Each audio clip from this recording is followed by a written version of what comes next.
The final hour of the announcement of the guaranteed admission list for graduate students at Peking University. I realized my name had been replaced by my childhood sweetheart with her own. My heart turned cold as I asked her why. With an apologetic smile, she said, "Oh, Damien reminded me. He said since we're going to get married anyway, it doesn't matter who gets it. Don't worry. Once I gain a foothold at Peking University, I'll bring you over too." Damien, the junior who always liked to follow Selena around. I fell silent for a long time. The dream we once fought for side by side had turned out to be nothing more than a stepping stone for a future. I didn't argue anymore. Quietly, I opened the transfer system and applied to another university far away. Selena, however, started to panic. Chapter 1. When I saw that the guaranteed admission list had Selena's name on it, my hands and feet turned ice cold. She and I had prepared for 2 years together, aiming for the top program at Peking University. Under the same advisor, the school only had one internal guaranteed admission quota, and we were the only 2 candidates. Her score was 0.1 lower than mine, and her comprehensive evaluation was also slightly worse. That quota should have been mine. I called the college office to confirm while dialing Selena's number at the same time. The teacher in the office spoke with regret, saying the documents had already been submitted and couldn't be changed. Selena answered my call. Her voice carried a hint of laughter. "What's wrong, Oscar? Did you see the list? I wanted to give you a surprise." "Oh, I forgot to tell you." Damien reminded me. "He said we're family, so it doesn't matter who goes. A girl needs a better starting point to prove herself. Don't overthink it. Tomorrow is the real deadline. This quota belongs to both of us." Selena's explanation was simple, as if she were talking about something trivial. I stared at the name Selena on the screen, unable to say a single word, but still, I asked her, "So, do you think I'm supposed to be happy about this? Why are you being so emotional again?" Selena countered, "Is that necessary? If I succeed, it means we succeed. This is just a matter of procedure." I gripped my phone tightly and then loosened my hold, my voice dry. "If I don't agree, what you did is theft. It's academic misconduct. I could even report you." Selena's tone suddenly grew heavier, carrying reproach. "Oscar, I realize you're a very selfish person. It's just one quota, and you'd report me for it. When will you ever put away that ridiculous pride of yours?" Her voice grew colder and colder. "I already explained. Damien sees me as his sister, and he's doing this for us. For us. He helped you make a decision. So what? If you want to report, then report him too." Chapter 2. On the other end of the phone, there was nothing but a busy tone. Selena had hung up. I sat on the chair in the dormitory, my mind completely blank. Selena and I had known each other for 18 years. From kindergarten to university, we had hardly ever been apart. My memories were filled with her. When we were 8, she split her only piece of bread with me, saying that girls should give way to boys. At 18, she stood downstairs at my home waving her college admission letter and shouted, "Oscar, we're at the same school again." For 18 years, I had grown used to everything about her. Everyone said we would get married right after graduation. So, in my plans for the future, there was only her. But now, one person was headed to Peking University, and the other stayed behind. Between us lay an unbridgeable quota, and a Damien. I could report her, voiding the quota, making it so neither of us could go. But I felt too tired inside, without even the strength to open the reporting website. After staring blankly for half an hour, my roommate called me, saying someone was looking for me. I walked out of the dorm building and saw Damien standing under a tree in a white shirt. He jogged over, concern written on his face. "Oscar, I just talked to Selena on the phone. She's in a bad mood and asked me to explain things to you. Is now a good time?" Damien got straight to the point. His voice was soft, yet it carried an unmistakable trace of smugness. This whole year, he had been like this with me, caring, considerate, yet secretly showing off. And now, here he was again. I looked at him coldly, unable to understand why Selena would be fooled by someone like him. In fact, at first Selena found him annoying, thinking his intentions weren't pure, until one time, when Selena stayed up 3 nights in a row to finish a project report and collapsed in the library. I was just about to go buy medicine when Damien appeared with a bowl of porridge he had cooked himself, feeding it to her spoon by spoon. After that, the way Selena looked at him changed. Although she later rejected Damien's confession, she no longer resisted his presence. In the end, Damien decided to call Selena his sister. The whole college knew Selena had gained a considerate little brother, and I had gained a nickname, Prince Consort. Many people joked about it. Even Selena laughed, but she would rub my hair and reassure me, "Don't listen to their nonsense. You will always be my one and only." Chapter 3. Am I still the only one now? I pulled at the corner of my lips, looking at Damien. He looked at me timidly and asked again, "Oscar, Selena asked me to tell you that she did this for both of your future. If you're still upset, I'll ask her to come and apologize." Before I could answer, Selena walked over from not far away. Her brows were tightly furrowed, her tone displeased. Damien, I asked you to explain, not to stand here taking scolding. I was just afraid Oscar would misunderstand you, so I wanted to say a few words. Damien was flustered, his eyes suddenly welling up red. Selena's expression softened as she reached out and touched his hair. Silly boy, what's there to explain to him? The decision I made, I'll take responsibility for it. But Damien lowered his head, his shoulders trembling slightly, putting on a pitiful display. Selena then glanced at me with a trace of dissatisfaction. Look how much Damien cares about us. And you don't even have this much vision. Pathetic. She always believed that taking away my quota was for the sake of our shared future. If I got angry, it meant I was narrow-minded. It meant I was selfish. Why was it my fault? I pointed at Damien. He cares about us. In our entire senior year, how much trouble has he caused? Pretending to deliver you notes, sneaking into our apartment, drinking from my cup, wearing my slippers, always playing innocent, shamelessly clinging to you and calling you his sister, as if he's acting in some cheesy drama. On the surface, he calls me brother. Behind my back, he tells others I don't deserve you. Just seeing him makes me sick. With every sentence I spoke, Damien's face grew paler. In the end, he lowered his head, his whole body trembling, tears streaming down his face. Selena glared at me, her face dark. Have you said enough? Since when did you become so harsh? Or is it that you really want mutual destruction? My heart skipped a beat. So even Selena could use those words to threaten me. What she meant was, if you dare report me, then we'll both go down together. I lifted my head and stared at Selena for a long time. It was as if I were looking back at the 18 years we had shared. Selena met my gaze for a moment, her eyes flickering, and her expression softened slightly. I knew her. We knew each other too well. One glance and we could tell what the other was thinking. Those 18 years, I had been with her through every day and night. When she was sick, I stayed awake all night by her bedside to make her favorite sweet and sour ribs. I burned blisters across my hand. Every weekend, she leaned on my shoulder as we planned our future together. We had never been apart, never willing to reproach each other. But this time, Selena was different. Even though she softened a little, she still chose to defend Damien. Damien meant well. If you apologize to him, we'll put this behind us. In an instant, those 18 years of the past felt like they had been crushed into fragments. I no longer looked at her. Instead, I smiled faintly. No. The softness on Selena's face turned dark again. Oscar, you're testing my patience. Since when did Selena need patience with me?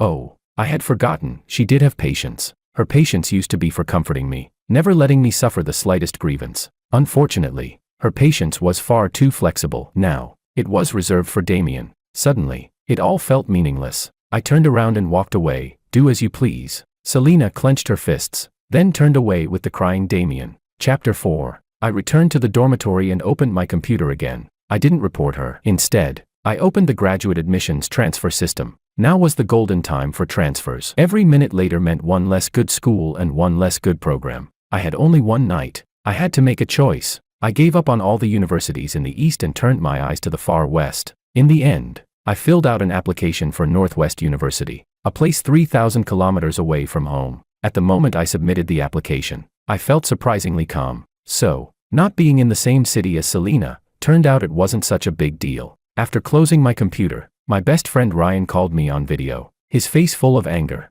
Oscar, guess what I just saw on the school forum? A post by Selena and Damien. They're celebrating their guaranteed admission success, thanking their families for support and understanding, with a picture of Damien leaning on Selena's shoulder. Ryan sent me the screenshot. I saw Selena. She and Damien were smiling happily on the screen. Underneath the post, many people were sending blessings. Selena is awesome. Peking University is waiting for you. Damien is so handsome. Selena is so beautiful. When will you two make it official?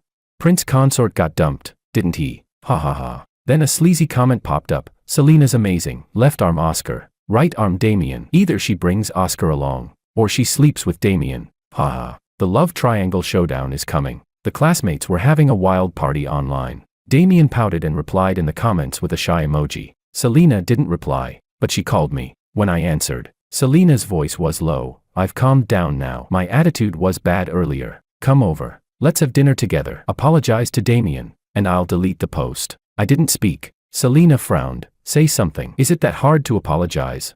It's not hard. It's impossible. Forever impossible. Just like I could never go to Peking University again. Fine. Keep being stubborn if you dare. Selena's temper flared. I'm going to celebrate with Damien. Do you know what we're going to do? I didn't answer. I just hung up. Ryan called me again on video. On the screen, he seemed to be inside a karaoke box. He said, "They're here celebrating with a whole group of people. Everyone's egging Selena on to kiss Damien." Selena smashed a wine glass, and the room instantly went silent. Damien, in tears, "Selena, stop, don't be mad." "Who said stop?" Selena suddenly raised her head. Looking toward Ryan's direction, she had spotted him. Ryan tried to run. Selena sneered, "Keep filming. Let your good buddy see clearly who I've chosen." She yanked Damien over and kissed him hard. Damien wrapped his arms around her waist, blushing furiously. The classmates erupted in laughter. Whoa, explosive. My heart tightened again, as if a hand had gripped it, choking the oxygen out in an instant. But then, like the wind, the hand let go. I hung up the video and calmly walked downstairs. "Auntie, please pack me a bowl of spicy beef ramen to go." I didn't know if I would get used to the flavors of the West. Chapter 5. I knew adapting to a new environment would be easy. Taste was only one part of it. The bigger challenge was the psychological gap. So, the next day, I asked Ryan out, and we went to the best restaurant in the city for dinner. Ryan was surprised. "After everything Selena did yesterday, you're still in the mood to eat?" I smiled. Why wouldn't I be?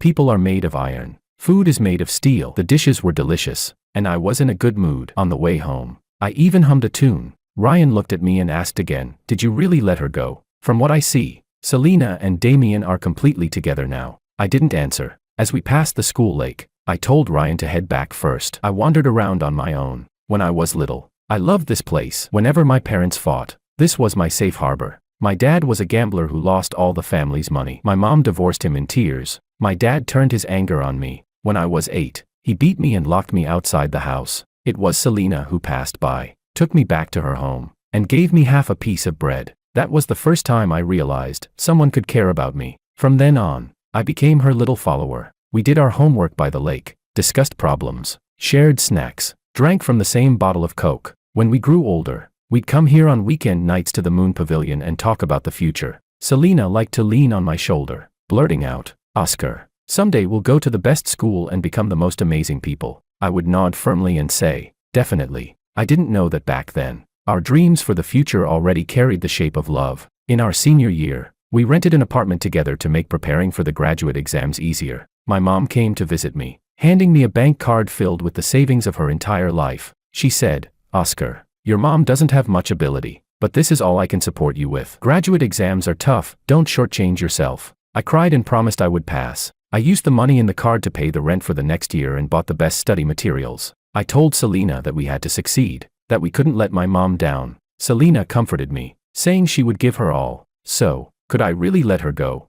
Actually, I couldn't. It was Damien who helped me. He transferred in during junior year, trying every way to get close to Selena. After that, the one sitting at the Moon Pavilion on weekend nights to talk about the future was only me. Every weekend, I went there alone. Maybe not really to discuss the future. Since the future had already become clear, I just wanted an excuse to ask Selena out. She would say she was doing experiments, looking up information, in the library, and always, there was a gentle male voice by her side. A month before the guaranteed admission list was published, I went to the Moon Pavilion again. This time, I didn't ask Selena to come. I just sat there quietly, until a phone call came. It was my mom's attending doctor. He told me her condition had worsened, and she needed surgery immediately. The cost would be around 200,000 yuan. I froze on the spot. My dad had long disappeared. Where could I possibly find 200,000? My whole body trembled, my vision blurred, my mind filled only with money. The only thing I could do was call Selena. I called 11 times, and she never picked up. I thought she was busy, but then I saw Damien's post. He had uploaded a photo of himself with Selena. The background was a karaoke box. Selena was drunk, asleep on his shoulder. My sis drank too much again. She's such a headache. Shame on her. That post seemed to be visible only to me. I sat there in a daze, my blood turning cold. In the end, I could only ask Ryan to accompany me to borrow money from relatives. It wasn't until the next afternoon that Selena finally called me back. "What happened last night? I just saw your calls." I held back my tears, my voice hoarse. I asked her if she had slept well on Damien's shoulder. Selena paused, then explained helplessly, "Why are you mad again? I know you wanted me to be with you, but honestly, Damien was in a bad mood. I had to keep him company. We didn't do anything. We just sang some songs. His parents were there too. I just drank a bit too much. As soon as I woke up, I contacted you. Isn't that enough?" Singing was fine, Getting drunk was fine too, but when my mom was critically ill, when I needed her the most, she wasn't there. That was not fine. Yet when I opened my mouth, I couldn't say a single word to Selena. Keeping a moody Damien company was more important than answering my calls. Later, I finally gathered enough money, and my mom's surgery was a success. Meanwhile, Selena and Damien, that brother-sister pair, had become inseparable, and I had become what others called the prince consort. At night, the wind stirred at the moon pavilion. I pulled my thoughts back and calmly walked toward the dormitory. Unexpectedly, I received a message from Selena. Did you fill out the transfer system? Don't just pick randomly. Once I get into Peking University, I'll figure out a way to bring you there. It has nothing to do with you. I didn't want to tell her I had already decided to go to Northwest University. Selena snorted. I know you're definitely waiting for me. You followed me for 18 years. You can't live without me. Before I go to Peking University, you must apologize to Damien. Otherwise, you'll be on your own. I won't care about you anymore. We had promised long ago. We would report to Peking University together and start a new life. With Selena by my side, I had thought it would always be joyful. But now, I wasn't going to Peking University anymore. Without another word, I blocked Selena. Chapter 6. The day after, Selena Lynn's mother suddenly came to the dormitory to find me, carrying an invitation card. Oscar, tonight you and your roommate should come to Selena's graduation celebration dinner. I told her I wouldn't go. Aunt Lynn was surprised. Why? Did you have a fight with her? I said I didn't have time. I had plans with friends tonight. Then just bring your friends along. The more people, the merrier. Don't be so distant. Aunt Lynn smiled widely, and my roommate had already nodded in agreement. Reluctantly, I had no choice but to attend Selena's graduation dinner that evening. I was puzzled as to why Selena was only holding her graduation celebration at this time. When I arrived, I understood. It was because of Damien. Damien, dressed in a suit, was greeting guests at the entrance of the restaurant, smiling from ear to ear. When he saw me, he enthusiastically grabbed my hand. Oscar, you're here. Come on in. We've booked the whole place today. He smiled and explained, today's my birthday celebration. I was afraid it wouldn't be lively enough, so I asked Selena to move her graduation dinner to today. It turned out it was 2 celebrations in one. No wonder it was so lively. I nodded, acknowledging it. Damien beamed, his joy impossible to hide. After the banquet started, Ryan and I found a corner and sat down, not concerned with the others, but Selena found her way over. She looked helpless, with a hint of irritation in her voice. Oscar, go sit at the main table. What are you hiding here for? I said I wouldn't go, and that I'd be leaving soon. Selena took a deep breath, her brows furrowed. Oscar, stop acting out. I've let you block me for 2 weeks, and you're still not satisfied. I shook my head. Selena gritted her teeth. When have we ever not sat together at a banquet? Are you really going to throw a tantrum over something so trivial? Her voice caught the attention of others. Aunt Lynn quickly urged me, Oscar, let's go. She practically dragged me to Selena's table. Only then did Selena seem satisfied. There was an empty seat next to her. I saw Damien approaching. The Lynn family welcomed him warmly, as his father had business dealings with the Lynn family. Oscar is here too. It's just that Selena and I were discussing life after we get to Peking University. After all, we'll be together for several years. He smiled. Oscar, once Selena settles in at Peking University, we'll bring you over. The 3 of us will work hard together. I pursed my lips. I remembered how Selena had once promised that when we all got into Peking University, she would take me hiking. We'd watch the sunrise at the top of a mountain, then kiss. The kiss was her idea. She blushed and cautiously asked me, can we kiss? I almost laughed, but my ears turned red too. It was silly. Really, after knowing each other for 18 years, why did we still blush and get nervous just saying the word kiss? But unfortunately, that was in the past. Now, I felt no heartbeat quickening. I only felt absurdity. Because that night in the karaoke room, Selena kissed Damien. You two go ahead and plan things. I'm a bit busy. I calmly rejected them. Damien's eyes visibly brightened, and his smile stretched all the way to his ears. But Selena froze for a moment, then grabbed my hand under the table. I lifted my hand to grab some food. I'm so hungry. I won't be polite. After the banquet, I went to the restroom. Selena followed me in and grabbed my hand fiercely. Oscar, what's your problem? It's nothing. I shook off her hand. Selena, furious yet smiling, said, how long are you going to keep this up? The guaranteed admission quota. Once I get there, I'll figure out how to bring you too. What are you so anxious about?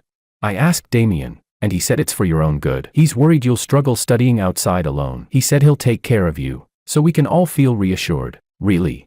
He just wanted to cage me, make me live forever in his shadow. I replied, I'll thank him. Stop with the sarcasm. Tomorrow morning at 9, I'll pick you up, and we'll go shopping. This is what I promised you. She stormed off. Chapter 7. The next morning at 9. I glanced down from the dormitory window. Selena was downstairs with Damien, constantly looking up. I didn't move an inch. Selena shouted once, and I pulled the curtains shut. Oscar, don't regret this. Selena's anger flared. Since you're so stubborn, don't expect me to care about you ever again. She went shopping with Damien, and that very day, she posted no less than 15 updates. Every single one had Damien in it. Ryan, disgusted to the point of nausea, deliberately showed them to me, buying him some things. Once he's at Peking University, he shouldn't be short of anything. This is hilarious. He can't make decisions, so I have to choose for him. The mall is so crowded, but wherever he goes, he's the center of attention. Handsome men really are rare. Beneath these posts were plenty of classmates' comments. She's taking Damien to Peking University instead of Oscar. Did they really break up?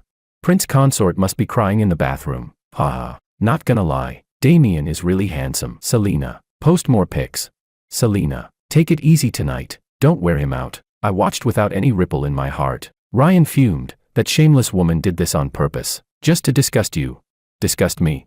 I didn't feel disgusted. I only felt it was ridiculous. September came. Just as the school year began, I had already bought my plane ticket, and in late August, early in the morning, I left. I wanted to arrive early at school, to avoid rushing. The journey went smoothly. Boarding, landing, I arrived in the dry, scorching western city. On the first night, I had a nosebleed from not being used to the climate. Everything else was fine. I even ate 2 bowls of beef noodles. They were quite good. At dawn, I had spent my very first night in the West. Then, my mom called me. Puzzled, I asked, Mom, what's wrong? Selena asked if you were riding with her family's car to Peking University. I told her you had already gone to school, but she didn't believe me. She insisted you were hiding at home. I frowned. Didn't Selena say she wouldn't care about me anymore? Before I could respond, I heard Selena's voice through the phone. Auntie, tell Oscar to come down. I've already given him plenty of time to cool off. Today's the start of school, so let's put arguments on hold until we're at Peking University. Selena's tone was unpleasant, full of impatience. My mom sounded confused. What cooling off? Selena, Oscar really left yesterday. He even took the moisturizer I prepared for him. Left yesterday. Selena sounded half doubtful, but still impatient. Forget it. I'll go upstairs and find him. My mom tried to dissuade her. Don't bother. Oscar already bought his plane ticket. He really left yesterday. Selena's footsteps faltered, and her voice suddenly turned panicked. Plane ticket? What plane ticket? You don't need to take a plane to Peking University. It wasn't Peking University. It was Northwest University. Didn't Oscar tell you? The other end of the phone fell silent instantly. Then came Selena's harsh, ragged breathing, as if she'd just been punched. I hung up without hesitation. Chapter 8. My university life had begun. After the initial discomfort, I started to enjoy the wind of the West, the sunlight of the West, and the food of the West. People always adapt to their environment eventually. For the past 18 years, I had always stayed by Selena's side, never once changing my surroundings. Now, I was alone, in a desolate city, taking step after step toward a brand new life. But Selena came. She stopped me on the campus road, her eyes ringed with darkness, red-rimmed with tears. Why? She clenched her teeth, struggling to keep her lips from trembling. I sighed and tried to walk past her. She used all her strength to grab my hand, her voice hoarse and broken. Just because Damien played a joke on you, you're going to treat me like this? Yes. I looked at her the way I had looked at her for 18 years, but this time, without a trace of emotion. Yes, I'm narrow-minded. I can't take a joke. I gave Selena an answer. Her jaw trembled. Oscar, you can't do this. You know I can't leave you. I only saw Damien as a younger brother. That kiss at the KTV was just for face, nothing more. Those crazy shopping trips and endless posts with him. I only did that so you would see them, so you would get jealous. Her voice grew raspier. You're so cruel. Without a word, you gave me a fatal blow. Why didn't you apply for a transfer to Peking University? Was that quota really so important? I looked at her quietly, then shook my head. No, that quota wasn't important at all. Selena froze, staring at me in shock. I asked her a question. A month before the admission list was published, when you were singing with Damien, do you know where I was? At the Moon Pavilion. You must have been there, waiting for me, right? Selena was smart. It was my fault. I shouldn't have stayed with Damien that night. I should have gone to find you. I stayed silent for a long time, then slowly pushed her hand away. Selena. That night, my mom was critically ill. Selena's whole body stiffened, her panic plain to see. She pulled me into a desperate embrace. How is Auntie?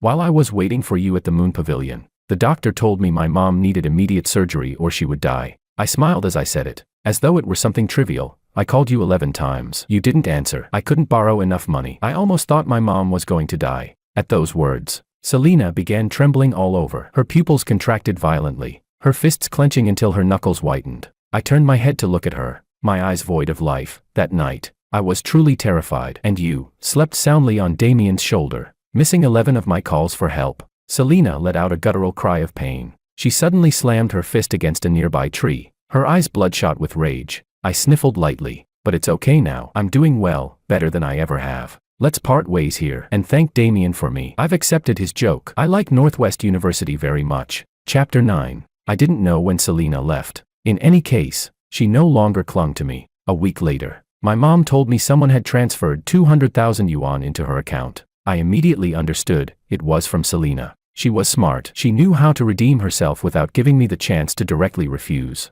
I didn't return the money. It was what I deserved. After that, I began to truly enjoy my college life. During the National Day holiday, I went home. At the entrance, I saw Damien. He had come specifically to wait for me. When our eyes met, his usual smugness was gone. All that was left was resentment and unwillingness. "Oscar, you won. Selena refuses to speak to me anymore." His words were bitter. "I really don't understand. What on earth attracts Selena to you?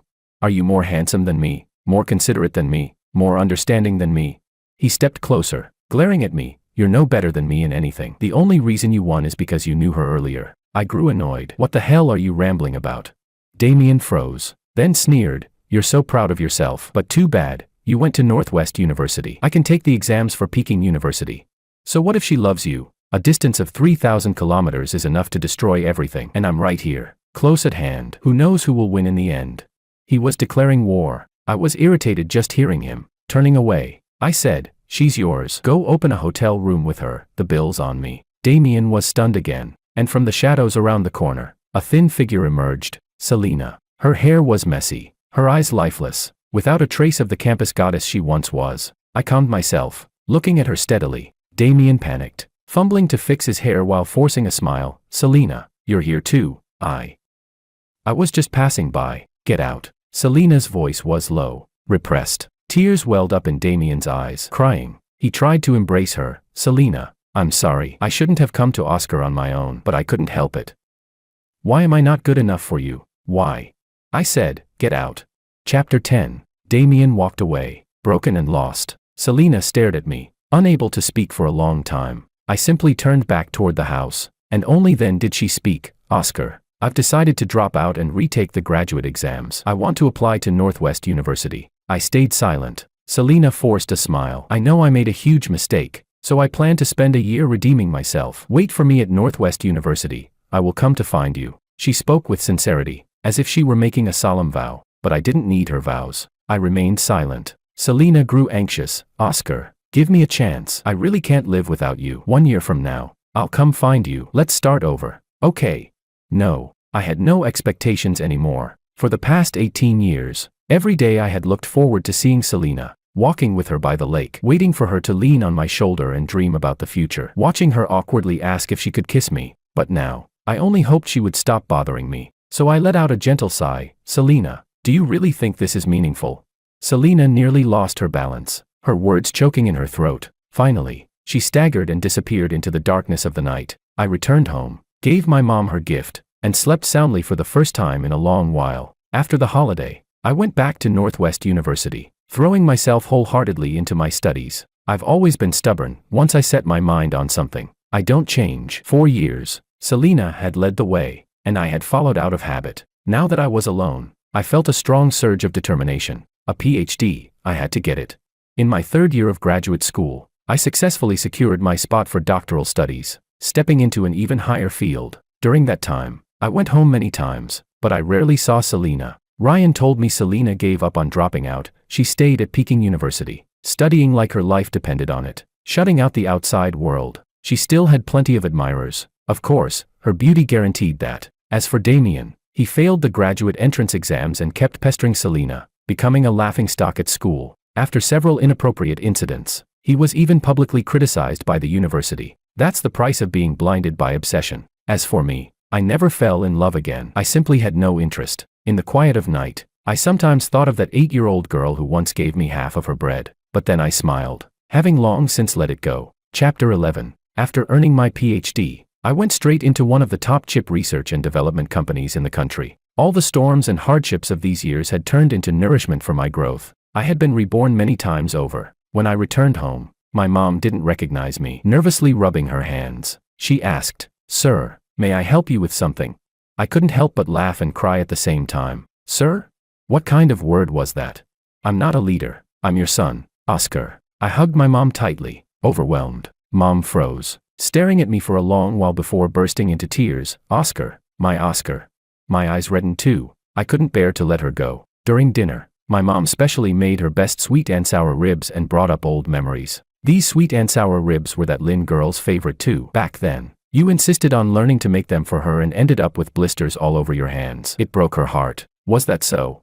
My memory was a little hazy now. I had even almost forgotten what Selena Lynn looked like. Mom continued speaking to herself. "Just yesterday I saw that girl. She was staring up at your window. Almost got hit by a car." I also heard from her mom that she started her own company. "She's a real career woman now, well suited for you." Here it came, the marriage talk. I raised my hand to stop her, suddenly losing my appetite for the sweet and sour ribs. Parents are like that, always eager to push marriage. I found an excuse to wander around my now strange hometown. The roads were wider, the streetlights brighter, the old neighborhoods renovated. Only the school lake remained unchanged. I walked a circle around the lake and saw someone sitting on a bench not far away. She was slender, dressed in a black suit, with a can of beer beside her. She looked both sharp and exhausted. She was completely out of place in the park, like a corporate CEO sitting at a street food stall. Many people nearby were glancing at her, especially the men out for a walk, their eyes full of curiosity. I stopped, feeling a twinge of emotion. "Selena, it's been a long time." I walked toward her. Just then, Selena received a phone call. She trembled with excitement as she answered. "Mom, you really saw Oscar? He's back." "Okay, I'm going to find him right now." She hung up, turned, and our eyes met. I smiled and nodded. "Hello, Selena." She froze, her eyes widening, tears welling up without warning. But she didn't speak. She just fumbled with her hair and straightened her clothes nervously. After a long moment, she calmed a little, her eyes full of surprise and admiration as she looked me over. I gestured for her to sit down and talk. She sat with me on the bench. From here we could see young couples in the moon pavilion secretly kissing. I couldn't help but chuckle. Youth is a wonderful thing. Finally, Selena spoke. "Oscar, I could hardly recognize you. I've been waiting for you for 10 years. All these years I kept thinking, what kind of woman would be worthy of you? So I never allowed myself to despair. I studied like crazy, earned my PhD, started my own company, just to give myself an identity, so I could wait for you to come back. And now, seeing you again, I realize, no matter how outstanding a woman is, she can never truly be worthy of you." She spoke at length, her words no longer carrying the exuberance or innocence of girlhood. I listened quietly, occasionally smiling. 10 years had flown by, and the emotions between us had long since faded into smoke, at least for me. Those once unforgettable pains were now less sharp than a pinch on the finger. That stolen quota, which had once kept me awake all night, was now something I could genuinely laugh at as a joke. Those 11 unanswered calls during my mother's illness at the Moon Pavilion stirred no waves in me anymore. That is the magic of time. After a long while, Selena finally finished speaking. Then, nervously, she asked me, "Oscar, you came to see me on your own. Do you have something to say?" The question caught me off guard. What did I have to say? Nothing. Really. I had just returned to the country, met an old friend, and came to say hello. That was all. So I smiled at her and said, "Just hello." Selena's face paled, though she forced a smile. "I see, then let me take the chance to apologize. When I was young, I acted thoughtlessly and hurt you. I'm sorry." I gave a small nod, indicating I accepted it. Silence fell between us. I stood up to leave, but Selena, gathering her courage, tried to stop me. "Oscar, since you accepted my apology, can we start over?" As if afraid I would refuse, she rushed on. "I've waited for you for 10 years. In those 10 years, I often went to see you. I bought 165 tickets to Northwest University, and 80 tickets to the city where you worked. I've seen you shine in competitions in the West, and I've seen your smile on international academic forums. Truly, I have never left you." Her eyes were full of tenderness, her fingers trembling uncontrollably. She was terrified of my rejection. I was a little surprised. "Selena, you're more devoted than I expected." But I had already forgotten most of our past. I had forgotten that you loved sweet and sour ribs, and forgotten the face that once moved me when you shared half a piece of bread with me. I had even forgotten what it felt like to be hurt so deeply by you. So, I gently shook my head. "I'm sorry. I can never love you again." Selena instantly lost all her strength. Her once straight back curved, and she stared blankly at her toes, motionless for a long time. I waved my hand. Goodbye, Oscar. I paused, turned back, and smiled. Selena, let me leave you with one sentence. The worst outcome between two people isn't still loving, it's no longer hating. I stopped hating you long ago, so I wish you well. Selena froze, muttering under her breath, then collapsed into sobs. I no longer paid attention, striding toward the direction of the setting sun. I have always loved the sunsets by the school lake, because that glow in the sky is always breathtakingly beautiful. Today, it was more beautiful than ever. I transmigrated into the villainous male supporting character in a novel. However, I couldn't change any of the plot, because by the time I arrived, the story had already reached its conclusion. I caused the male protagonist to lose his opportunity to take the college entrance exam, and as a result, I was forced to kneel by my two older sisters. My eldest sister hit me harshly with a stick. She said, "Kneel and kowtow 1,000 times before you can get up." My second sister threw a bottle of pesticide at me. She said, "People like you, who are so vile, deserve to die." To their surprise, the next moment, I sneered and immediately gulped the entire bottle of pesticide down. Both of my sisters were so frightened their faces turned pale. They asked, "Are you crazy? Why are you drinking it like a beverage?" Chapter 1. I knelt on the ground, my exposed skin covered in wounds and bruises. My eldest sister, Maria, spoke in an eerily cold tone. "Apologize to Makoto right now, or just die," Makoto quickly said pitifully. "Eldest sister, second sister, don't go and hit George because of me. I only lost my college entrance exam opportunity. I can repeat the year, or even work part-time. It's fine." These words only made my two sisters angrier. They were probably furious because they felt sorry for Makoto. Sophia, wearing high heels, ruthlessly kicked me in the stomach. She said, "Apologize to Makoto now." I sneered and looked at the bottle of pesticide in front of me. So this was what it felt like to be an NPC, being treated like this by my own sisters. I picked up the pesticide bottle, twisted the cap off, and drank it all in one go. "Ah, what are you doing?" Sophia screamed in fright, her face turning white. Even Maria, who was usually calm, was now flustered. She panicked. "Are you insane? How could you actually drink it?" My vision became increasingly blurry, and I thought, what's there to be afraid of? The original character in this world was a vicious NPC who was destined to die. I remember the original text saying that he died here. It was just a suicide by stabbing, but now that I've drunk the pesticide, it shouldn't affect his outcome, right?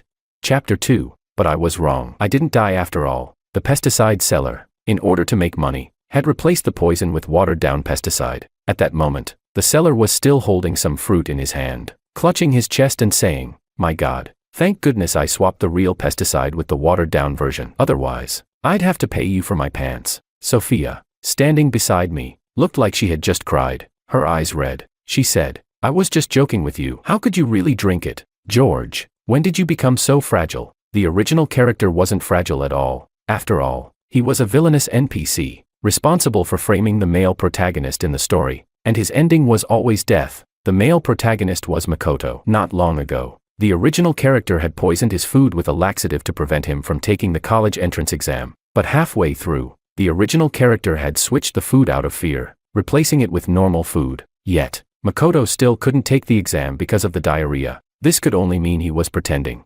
Sophia asked, "Why aren't you saying anything?" She walked over, and to my surprise, there was a hint of concern in her eyes. In the story, I'd always enjoyed tormenting her, so she hated me with a passion. As we grew up, she had always targeted me. She was a teacher at our school and would often accuse me of cheating, which caused me to get beaten by my parents. I didn't want to talk to her right now. I was only thinking about how to die. After all, the original character died today. Only when I die will I be able to return to my own world. She said, "Speak to me." Sophia grabbed my hand, trying to force me to speak. I shoved her hard, sending her crashing to the ground. "Get out," Maria shouted. "What are you doing?" Maria suddenly appeared and rushed over, slapping me hard. She said, "Who told you to push Sophia?" This was the original character's eldest sister. She had always been a quiet person, indifferent to me. Only after we grew up did she start treating me a little better. But that kindness didn't last long, fading once Makoto came into the picture. Makoto was the adopted son of my parents, and ever since he arrived, the whole family favored him, probably because of the male protagonist halo he carried. Chapter 3. Maria scolded me. "George, you just caused Makoto to lose his chance to take the college entrance exam, and now you've pushed your second sister. You're hopeless." She glared at me angrily. I felt a wave of anger for the original character when I saw her. The original character had desperately tried to gain her gentle affection. He would make her breakfast every day, wash her clothes, and clean her shoes. But what did she do? She would make him kneel and accept punishment. With a loud thud, I shoved her hard against the door. I cursed. What do you think you are? How dare you speak to me like that, brother? How could you treat big sis like this?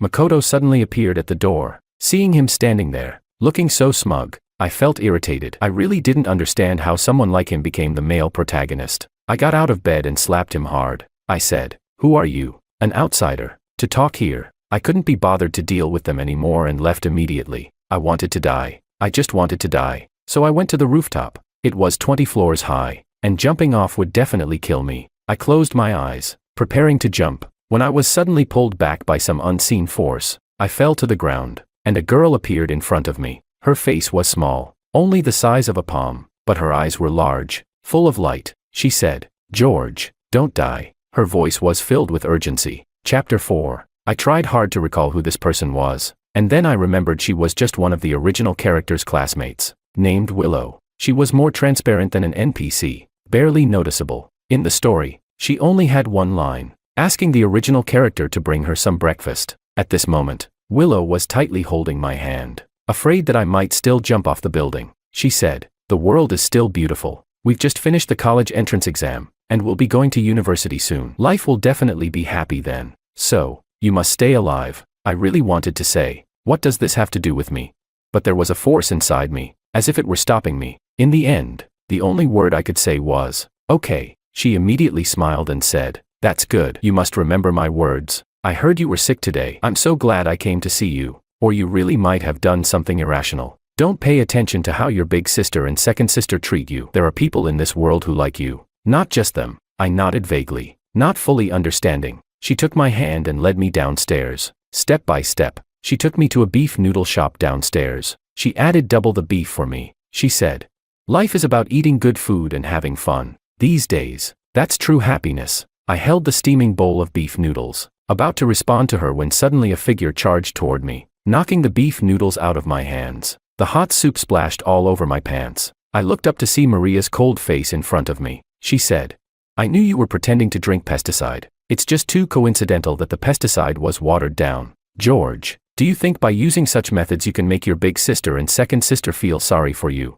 I'll tell you, this will only make me hate you more." The next second, Willow shouted, "Don't bully George." Willow stood in front of me. I looked at the beef and noodles on my pants and slowly pushed Willow aside, glaring at Maria. With a loud smack, I threw the beef and noodles at her perfectly made-up face. I yelled, "Didn't your mother teach you not to interrupt when someone is eating?" Smack. Another large clump of beef landed on her face. She took a step back, looking at me in disbelief. I continued, "Big sister, if you come at me again, next time I'll pour sulfuric acid on your face." George. She was so enraged she nearly exploded. I smirked and expertly tossed a piece of beef into her mouth. I said, "Can't even shut that mouth with some beef." Maria was screaming in rage. I had always hated this cold big sister while reading this tormenting novel. After all, she often mistreated the original character because of Makoto. She made me give in to Makoto every time. Even the scholarship I had worked so hard to get was taken by her to buy Makoto a guitar. Chapter 5. On the way back from sending Willow home, she suddenly asked, "Make sure to change your clothes when you get home. Don't wear wet clothes."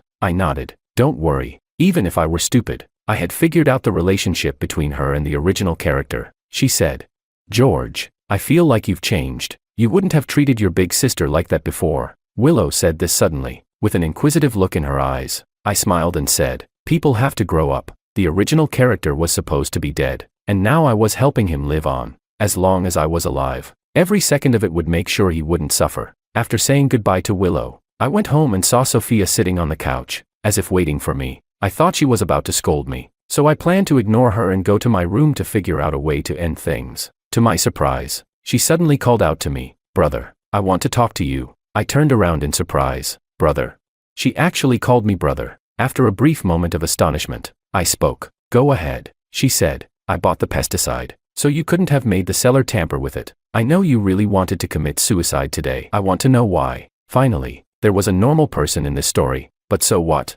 In the plot, she had already driven the original character to his death. I chuckled and said, "How funny, can't you figure it out?" They've targeted the original character repeatedly because of Makoto, taking everything from him. He wouldn't have lost hope otherwise. Before she could say anything else, I turned and walked away. Anyway, I was going to die, so I didn't want to listen to any more of these meaningless words. After all, saying sorry now wouldn't help. At that moment, I suddenly thought about using gas to commit suicide. It was a good idea, and I could take the whole family with me. Chapter 6. In the middle of the night, I quietly went downstairs. I was about to turn on the gas when Makoto suddenly opened the door. Startling me, he walked over, looked at me, and suddenly sneered. "You're trying to fake a suicide again to make big sister and second sister feel sorry for you, George. I've been observing you all day, waiting for you to try this trick again." With that, he turned on the lights, picked up a kitchen knife, and waved it in front of me. He said, "Guess what would happen if big sister and second sister saw me get cut by this knife?" Heh,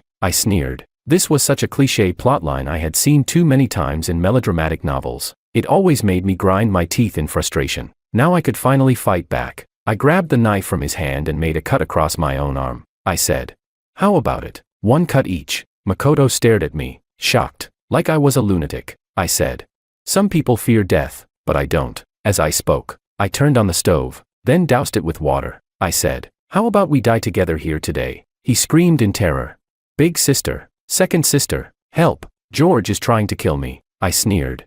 Useless. I glanced at him dismissively and continued closing the window. Since my arm was wounded, blood was spilling everywhere. When Sophia and Maria rushed in, they saw a kitchen covered in blood, my injured arm, and Makoto sitting on the floor, crying. Sophia quickly turned off the stove. She said, "Hurry, big sister, George is injured. We need to get him to the hospital." Maria froze for a moment, not coming over but instead pulling Makoto up. She said, "He was planning to turn on the gas and kill us. Why are you still trying to save him?" "Big sister." Sophia was furious. She said, "It's because we treated George so badly that he ended up like this. Think about it. How have we treated George all these years?" I was losing too much blood, and everything in front of me was blurring. But I thought what Sophia said was pretty right, and I almost wanted to compliment her on being so spot on. Chapter 7. I still hadn't died. When I woke up again, I was back in the hospital. The wound on my arm had been bandaged up. Sophia looked at me with concern and said, "George, don't do anything stupid again. If something's bothering you, tell me." But Maria rushed over and slapped me hard.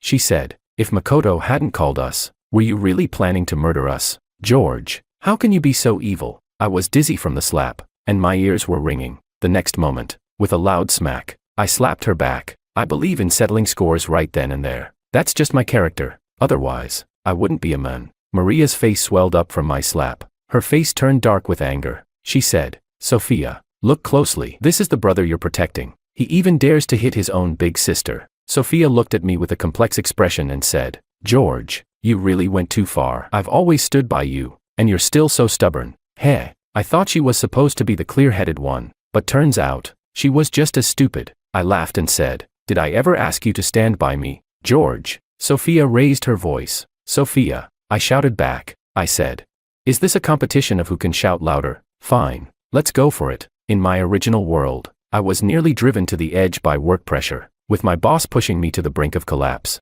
Now, I could finally snap. I picked up a fruit knife nearby and slashed it across my neck. I said, "Let's see who can go crazier, shall we?" Chapter 8. Warm blood dripped down my neck and onto the white sheets, blossoming into plum-like stains. The two people in front of me were as white as ghosts. "Quick, call the doctor." Sophia spoke in panic. Maria rushed over, pressing her hands against my neck, her voice trembling as she said, "George, you're really a madman." Suddenly, I remembered when the original owner was a child. Back then, Sophia and Maria both really liked him. They'd take him to eat KFC on weekends, bring him to play the piano. He must have been very happy back then. But now, both of his sisters spoke to him with harsh words. I once thought that death was easy. Find a corner and die. But now, after trying to die over and over again, I still couldn't succeed. I was saved and lay in the hospital bed. My parents came to see me. My mother scolded me as soon as she saw me. "Are you trying to die? Do you know you scared Makoto so badly that he's mentally broken?" My father spat at me angrily. He said, "How did I end up with a son like you? I really regret having you." They must have forgotten that, in the past, they treated the original owner like he was the best thing ever. But after adopting Makoto, they gave him everything, treating him like royalty. I actually felt bad for the original owner. His own sisters and parents were so kind to a stranger. I pulled the needle from my hand and smashed the vase on the table. I said. Since you care so much about Makoto, then go accompany him. Why come see me? My parents froze, looking at me in fear, as though I were a madman. Without saying a word, they left. Sophia and Maria came in again. Maria looked at the mess on the floor and disgustedly said to me, George, even though we're blood related, you're still not as sensible as Makoto. You're an adult, yet you're always threatening us with suicide. You're so useless. The words useless were the ones the original owner heard the most, and in the end, they drove him to suicide. I actually felt sorry for him. He had a happy, wealthy family, but the author wrote him to a tragic end. After Maria left, Sophia stared at me for a long time before suddenly saying, when we were kids, you used to prank me all the time, and I thought you were so annoying. Now that we've grown up, I thought you'd understand. I even foolishly tried to move you with sibling love, but you still wouldn't listen. You keep threatening us with suicide, over and over. If you really want to die, go find a place where no one will find you. Why is it that every time you try, we always end up discovering it? I couldn't help but laugh and said, all right, next time, I won't let you find out. She was instantly choked up. After a long pause, she got up and left, her eyes filled with disappointment as she looked at me. Just as I was preparing to end it all, Willow appeared. Her eyes were red, and she looked at me, saying, didn't you promise me you wouldn't die? We agreed to go to college together, didn't we? My heart skipped a beat, and I suddenly felt a pang of discomfort, but I knew this wasn't my emotion. Could it be the original owner's emotional feedback?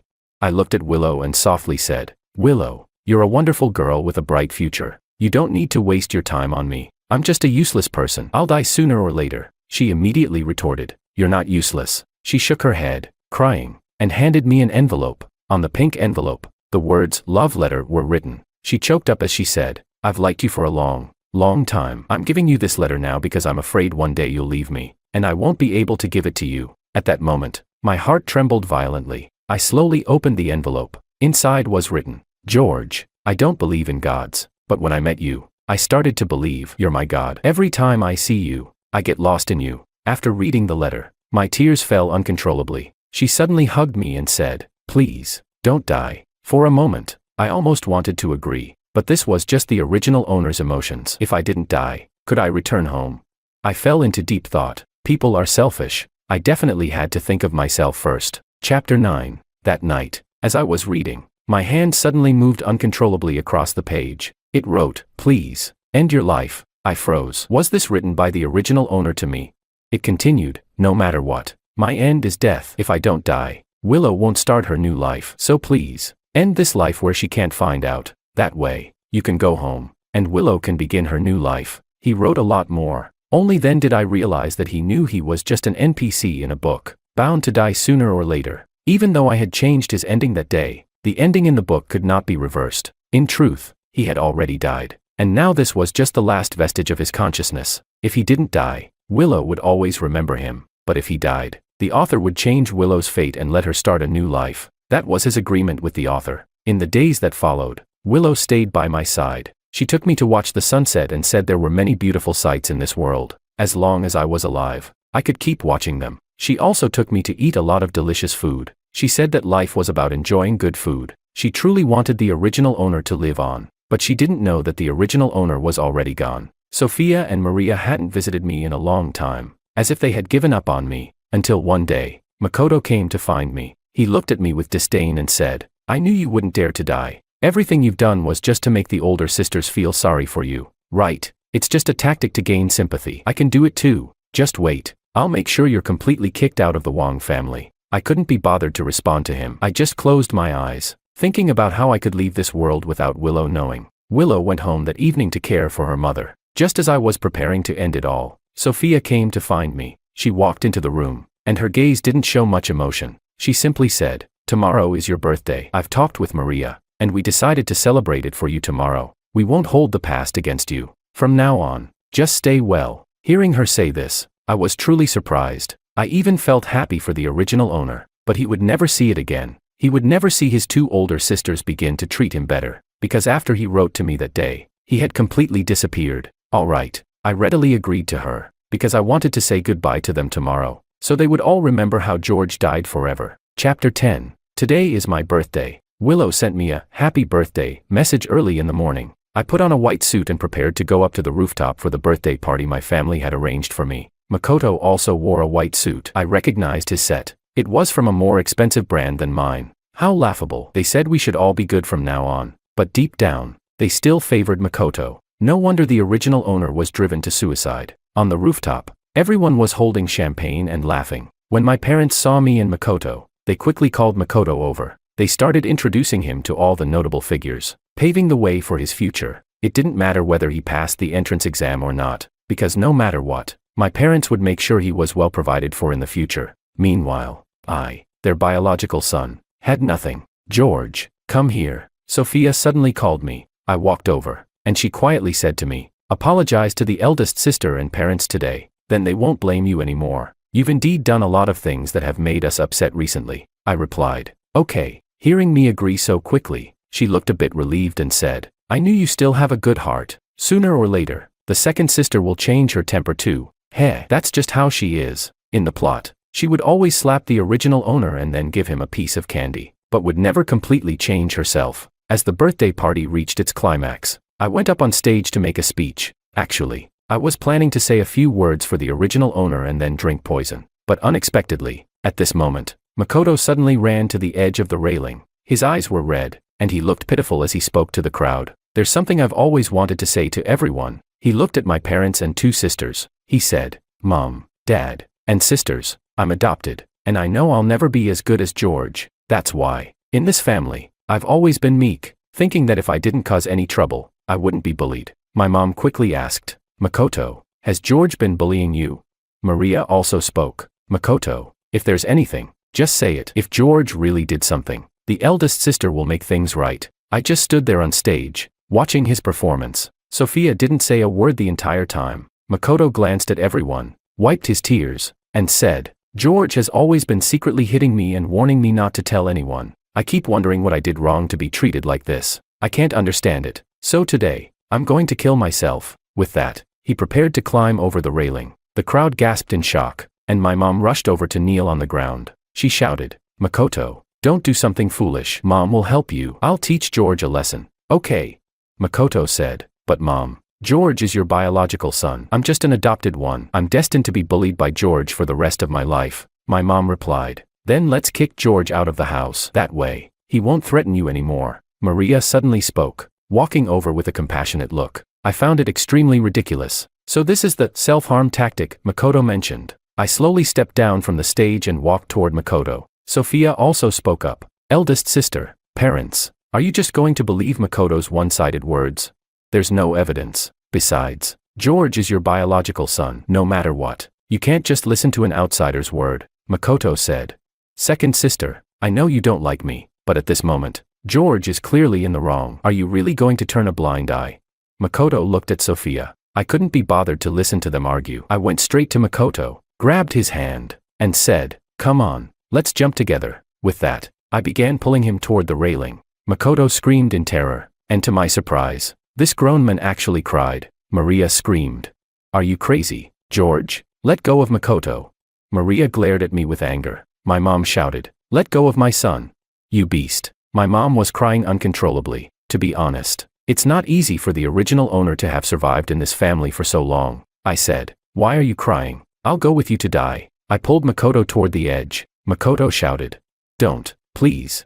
My mom knelt on the floor. Makoto was so scared that he trembled all over, and actually wet himself on the spot. I sneered and said, weren't you so brave earlier? Why are you wetting yourself now? I grabbed his clothes and kept pushing him forward. His body was half out of the railing. He begged, please, please, don't push me down. Makoto kept begging. I thought of a plan and smiled. Fine, I won't push you, but now you have to tell everyone the truth. Did I ever hit you? I gave him a shove. Hurry up and say it.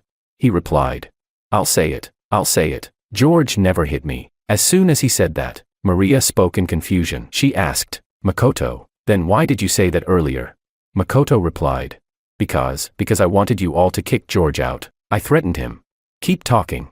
Had I known he would say that, I would have dragged him to the edge much earlier. Makoto's urine dripped onto the floor. His voice was trembling as he said, I was just jealous of George because he has everything. That's why I said that. I'm sorry, everyone. It's all my fault. I pressed further. What about everything else? What about the entrance exam? He stayed silent for a moment before replying. The exam was all planned by me. I wanted to make you all hate George. At that moment, Everyone finally understood. My parents and Sophia's eyes widened. Maria, with a look of disappointment, said, Makoto, I've always believed in you. How could you do this? My parents said, Makoto, we always thought you were a good child. Sophia nodded and said, I told you. Don't jump to conclusions without evidence.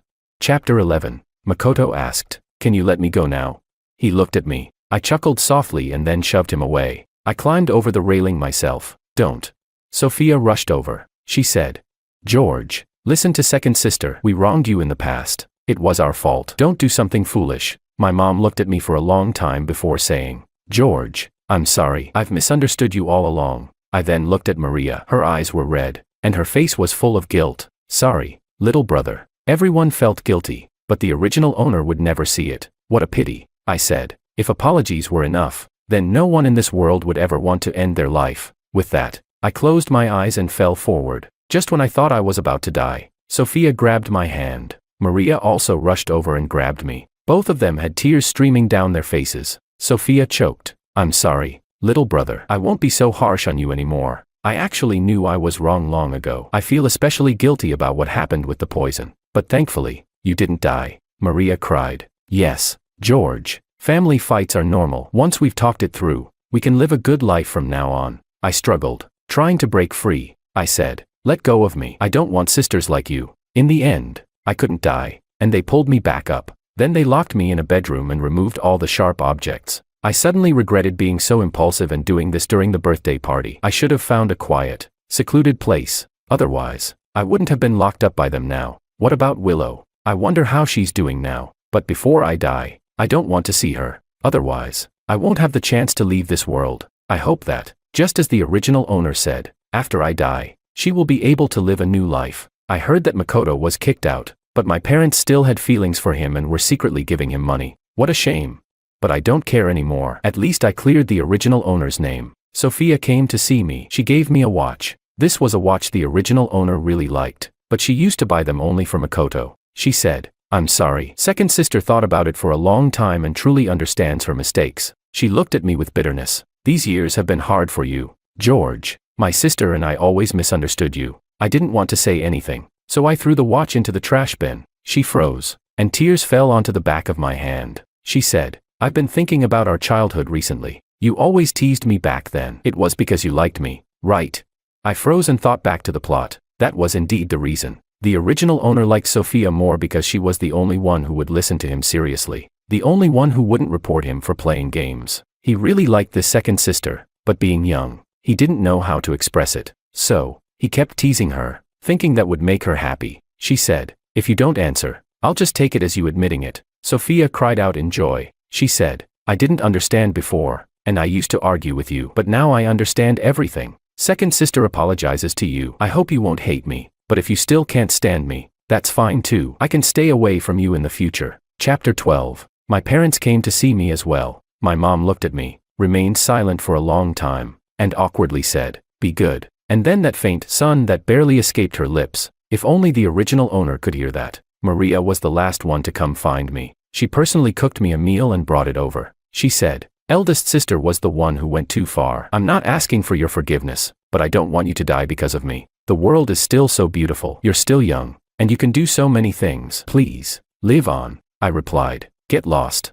Just seeing her annoyed me. I would never forget the first day I came here, when she beat me so badly that I was covered in bruises. She was even more vicious than Sophia. At least Sophia still had a heart. I'm sorry, she cried. Her voice choked. She said, I truly regret how I treated you back then. I'm not human. I actually hurt my own brother. George, I'll make it up to you from now on, but some things can never be made up for. Like the original owner's death, he's gone, never coming back. I managed to escape, knocked out the servant, and ran away. To my surprise, as soon as I got out, I ran into Willow. She rushed over and hugged me tightly, saying, I've been waiting for you. She told me that she had found out online that I had tried to commit suicide that day and had been trying to find me. She knew I had been locked up, so she had been waiting at the door for me. She said, George, you can't die now. Everything is clear now. We can go out of town and attend university. There's only 3 days left before school starts. Okay, I agreed to her. I really wanted to tell her the harsh truth.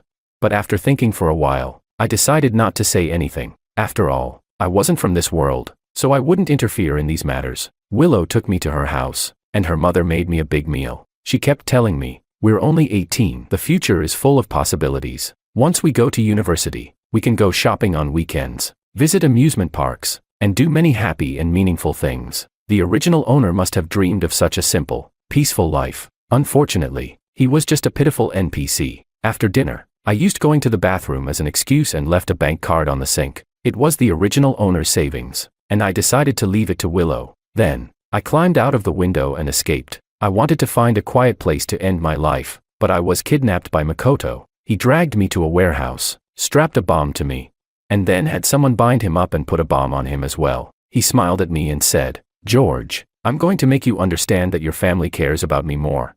He was completely deranged. I couldn't be bothered to deal with him. After all, we were both going to die, so dying in an explosion seemed just as good. Sophia and the others arrived soon. When they saw Makoto and me, their eyes were full of shock. Makoto pitifully called out, "Eldest sister, second sister, please save me."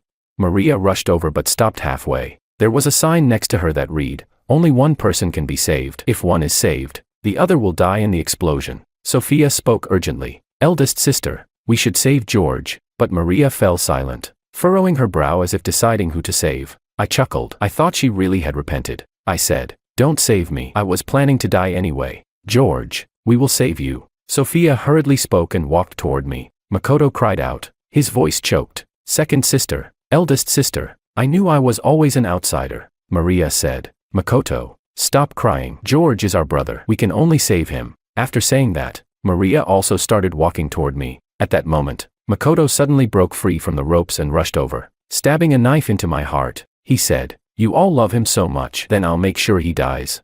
"Ah!" Sophia screamed and held me tightly. "George, don't scare me." Maria's face turned pale, and she kicked Makoto away. She said, "Little brother, I'm taking you to the hospital. Stay awake, please. Hold on." I couldn't hear what came after, because I was already dead. I arrived in an entirely dark space. A voice told me, "Host, you have fulfilled the original owner's wish. You can go back now." I asked, "What about the original owner?" The system responded, "He and Willow will meet in a different parallel world. They will love each other and live happily together. Wishing you a smooth journey ahead." I replied, "Thank you." Just as I finished speaking, a light flashed, and I returned to the original world. Outside the window, the traffic was bustling, and the employees in the office were frantically making phone calls. I knew my corporate life as a wage slave was about to start again. Extra 1. After George's death, Sophia shaved her head and became a nun. She could never forgive herself because she believed that it was her fault that George died. If she hadn't suggested to their parents to adopt Makoto, Makoto wouldn't have lived in the Wong family, and George wouldn't have died. She would spend the rest of her life in regret. Makoto was sentenced to death and imprisoned. Maria developed depression, and she, too, felt guilty. She often wondered if the outcome would have been different if she hadn't favored Makoto. If only she had seen Makoto's true nature sooner. But there were no ifs in this world. She spent every day in her room, staring blankly out the window. She wished for a do-over, hoping that this time, the 3 siblings could live in harmony. Extra 2. Willow went to university in the South City. She was very happy, though she didn't quite know why. She only remembered that she had made some kind of promise before coming. She walked into her dorm room with her backpack, took out a card, and said to her roommates, "I'm very rich. I'll treat you to a meal." She didn't know where the card came from, only that her mom had found it in the bathroom. The card was in her name, and the password was even written on it. Who wouldn't want money? So, she kept it. This card had a whole million on it. She planned to use it to do many, many things. One evening, when they went out for dinner, she met a bald woman. She looked at the woman for a long time, but couldn't recognize her. The woman looked familiar, as if they had met before. "Willow." The woman's voice was hoarse. She said, "I'm George's second sister. I saw the confession letter in his room. You like him, don't you?" Immediately, Willow froze. George. The name was so familiar, but she couldn't remember who he was. Sophia took Willow to a nearby cafe. After seeing the confession letter in George's room, she realized that this girl, Willow, existed in George's life. It turned out that her younger brother had someone he liked. In her memory, George had always been a rebellious boy. All he ever did was bully Makoto. But now she learned that her younger brother had many sides she never knew about. Willow sat across from Sophia, listening to her talk about George. She even saw his photo. This boy was really kind, excellent, and had gotten into the same university as her. She felt a strange familiarity, so familiar. In fact, suddenly, many memories flashed in her mind. She remembered everything about George. She whispered, "George, he's the boy I love most," Willow told Sophia. "Each and every one of you is responsible for his death." Sophia froze, and tears began to fall from her eyes. She choked up and said, "I'm sorry. I know I wronged him, which is why I'll spend my whole life atoning. I just wanted to learn about his past from you. I wanted to listen." But Willow shook her head. "I won't tell you. I won't. You don't deserve to know. People who make mistakes don't deserve forgiveness." After saying that, Willow left. Just then, everything before her eyes suddenly turned black. When she opened her eyes again, she was back at her high school. A voice told her, "Welcome to the parallel world. This is the new beginning for you and George."